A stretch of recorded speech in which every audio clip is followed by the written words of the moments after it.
I have something really exciting to try today. I'm gonna try these Arrtx watercolors. But before we try them out, I'm gonna be using this hot pressed watercolor sketchbook. This one's also by Arrtx and I really love the paper.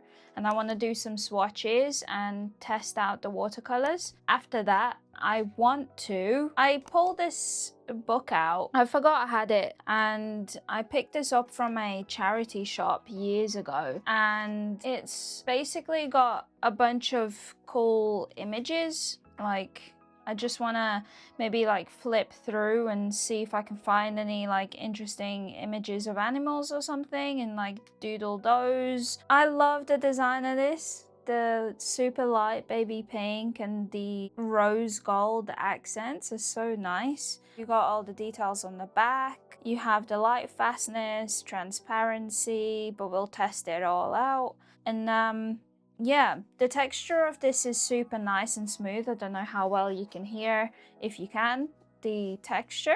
But yeah, I'm excited to try these out. I think these are the first watercolors by Arrtx. I think this is a brand new product and I'm just so excited. You get 24 colors and here is a vellum sheet, which is interesting because usually I do like when they include like a watercolory paper with blank so you can keep it inside, but you can easily make one yourself. And look at these colors. I love the size.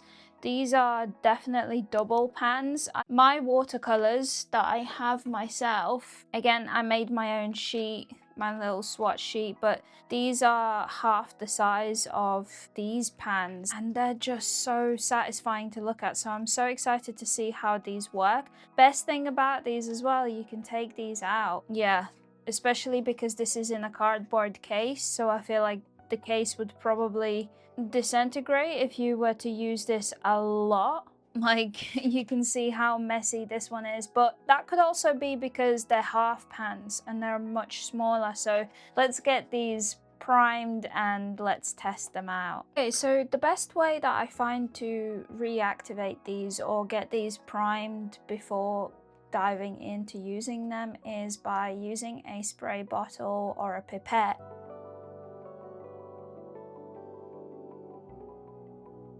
And I'm just gonna start off. That was a few dips into the paint. I've got some dust on my paper, I think, because I was doing some scanning and stuff, but that seems pretty pigmented. This brush might even be too large. Okay, I'm gonna use this one. It's pretty much a similar style brush, so I'm gonna dip into this second one. This is the cadmium red, cadmium yellow. These colors are gorgeous. Indian yellow, very pigmented. This is actually really surprising. Whoa, this paper is gorgeous as well. Cadmium pale red, that is a stunning color.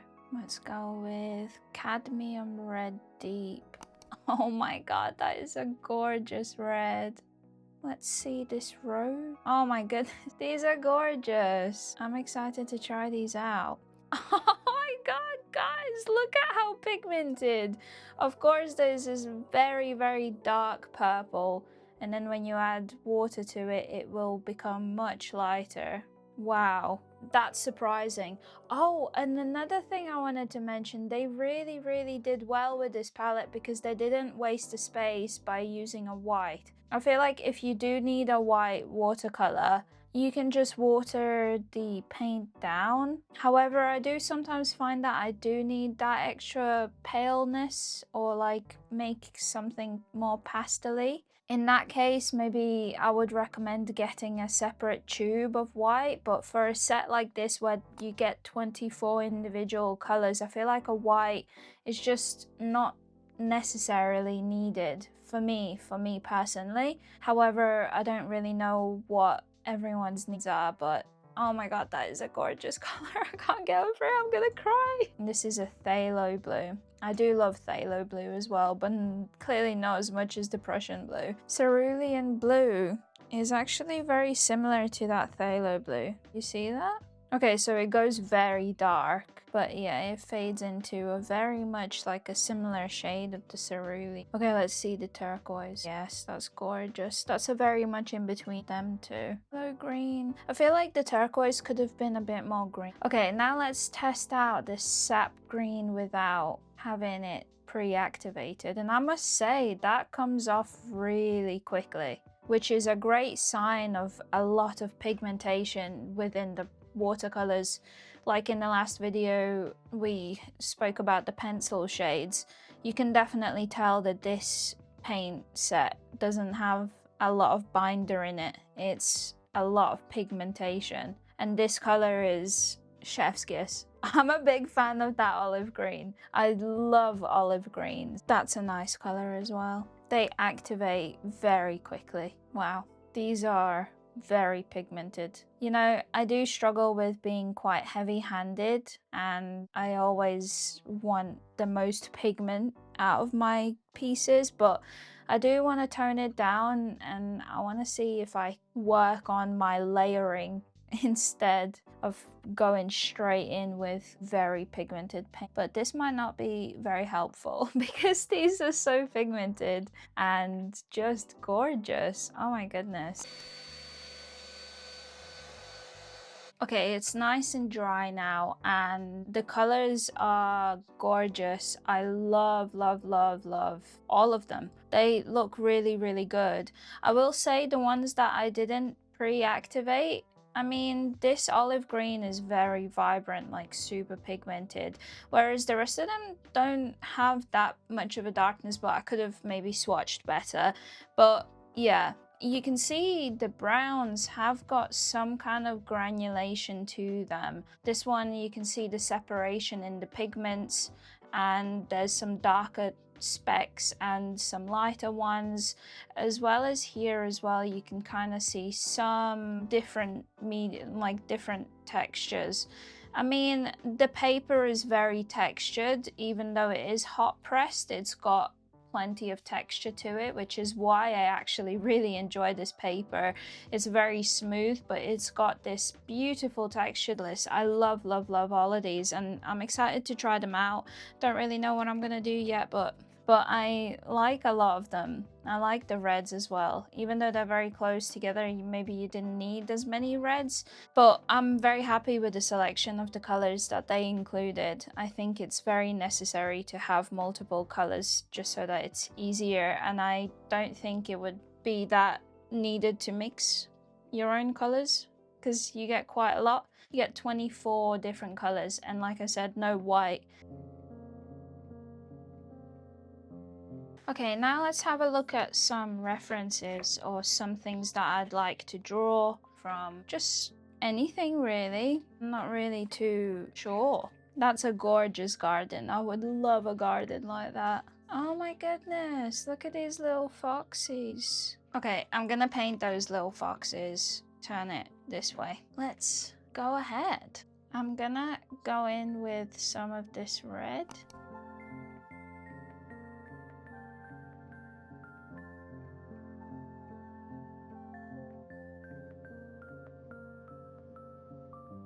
And then I'm gonna go in with the same red, just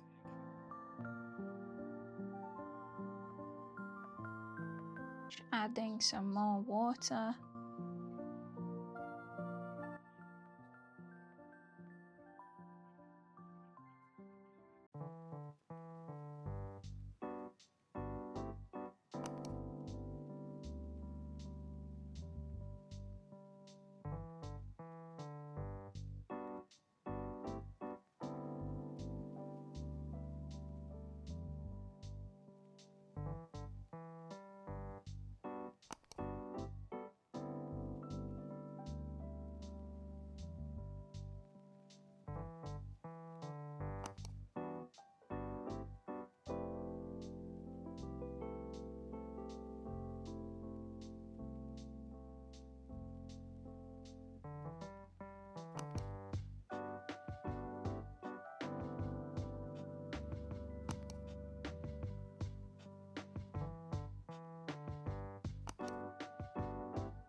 Okay, so this is what I've managed to paint so far. I actually used a coloring wheel to see what was the opposite of like this red color, and it shows like I went for this like orangey, so it's like this blue and then like these greens in between. So I kind of went for that vibe, and I really enjoy what it looks like, but I think now the values are kind of similar. So either I darken up some parts, or I kind of feel like I want to experiment and put over the top maybe some gouache. I know that this is like more experimenting with the watercolors, which I will. I'm gonna do many more paintings and see how they work. And I love them already, and there's nothing wrong with them. So I'm gonna put them into practice of how I would be doing it with my own kind of like way of working with watercolors, as I usually use them with gouache and to like build these layers. And I think it would be quite beautiful if I added some textures into the foxes using some gouache.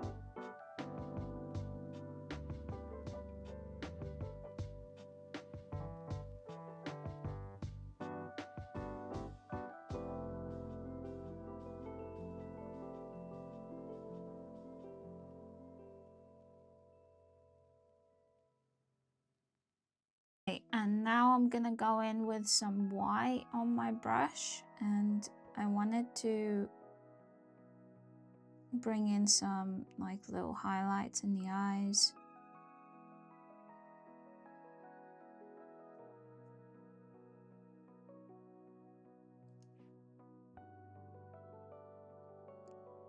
So I'll just go over the top again in some areas, bringing in these darker shades to kind of indicate for some like thicker areas basically. And that blue can become so dark, as you can see, and so beautiful these colors are. They really do stand out with the orangey reds. I think they look really pretty together. I love this turquoise blue. It's such a beautiful color. It's so rich. And I love the colors, like the variation in the colors here.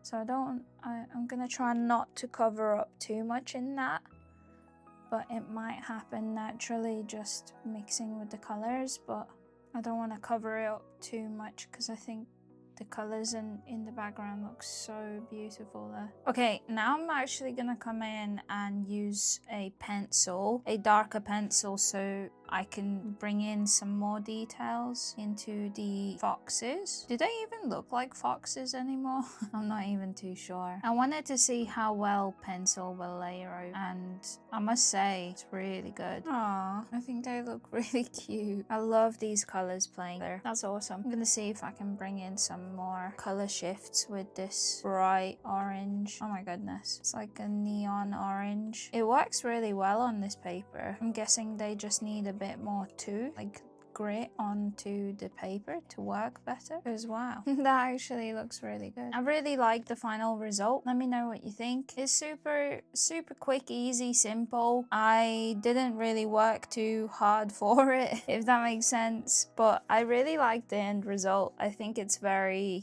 cute.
Okay, so I've been slowly painting away on this page, and this is how far I've gotten. I've still got this little badger here to paint, and I've been experimenting with this technique that I see and admire a lot online, and I always feel like I want to paint that way. It just looks like glass. I don't know if I can explain it, but it just looks so like delicate, and like the layers look so well put together, and the colors that they use, the dark with the light, and just like these different techniques. And I've been trying to kind of implement them and see what I can make with that, and these mushrooms turned out so beautiful. I think this one I haven't really finished it yet, but I don't know, it definitely overdid it with the colors. You can see how the saturation is a lot brighter than, for example, here is like layers. I really took my time and went with super light layers and then tried to build them up. I've been using these watercolors now for these 2 pages, and honestly, I love them. I love the big pans. It's so much easier to like deal with, and they're so pigmented. I noticed that I don't actually need to activate them first, so I find that it's easier for me to just dip my brush in, because that way I can get these super light colors. And as you can see, I haven't been using a palette to like mix colors. For this page, I actually chose 3 colors, which is the olive green, Prussian blue, and I'm doing the cadmium red pale. So those are the 3 colors that I'm actually using for this page, and I'm not mixing any colors at all. All I'm doing is adjusting the water consistency, so adding more water where I need and less water in some areas where I need to like bring in this saturation. And that's kind of like been my method for this page, but I'm excited to do the badger. I think I'm gonna mix the 3 hues together.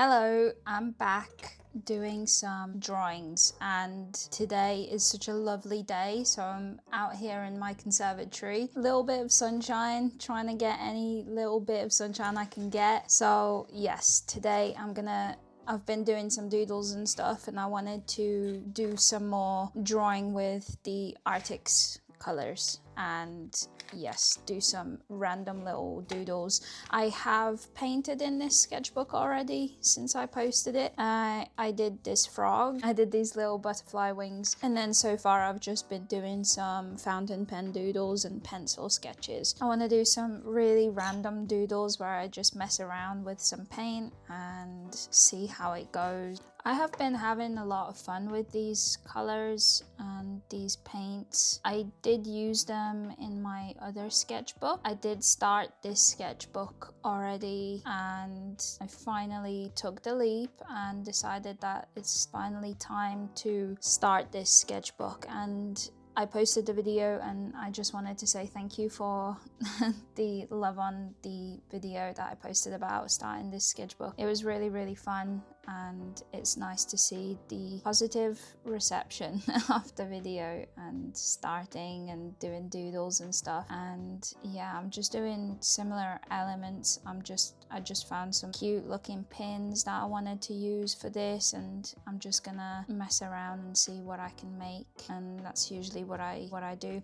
Today I actually explored a new one. I did random street view like generator. You can find it online. It's a free website, and you can literally just generate random viewpoints and things, and it's pretty cool, and I really enjoyed working with that today. I do really enjoy working with a fountain pen just because it allows me to not be too precise, and like I have to delete anything.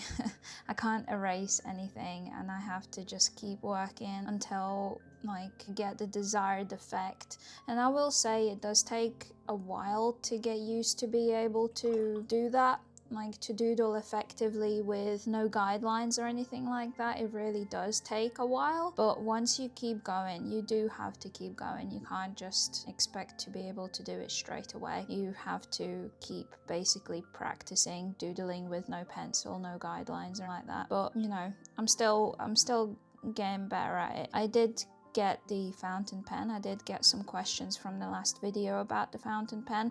I've got a video that I have in the drafts about like opening and starting the Lamy pen for the first time.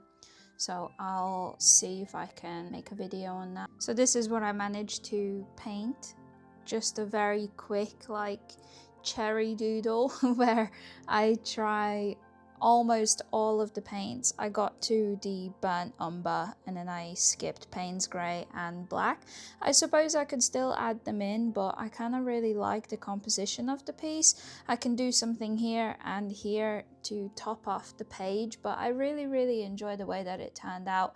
The paints are so like vibrant and creamy. I don't know how to show you best, but they're just so vibrant, it's crazy. You need such little pigment from the palette to be able to achieve such a crazy vibrant result. Okay, so whilst this one is drying, I'm gonna put it to the side and I'm gonna try these paints out on just normal watercolor paper. So I'm gonna use the Meeden watercolor paper. This one's got 3 different ones in one pad, which is really cool. I did a review on these, it's also on my channel. And I'm gonna go for the, I don't know, hot pressed or cold pressed? I might go for the cold pressed. I don't know why, but recently I've really been loving texture. So I'm just gonna go ahead with this one.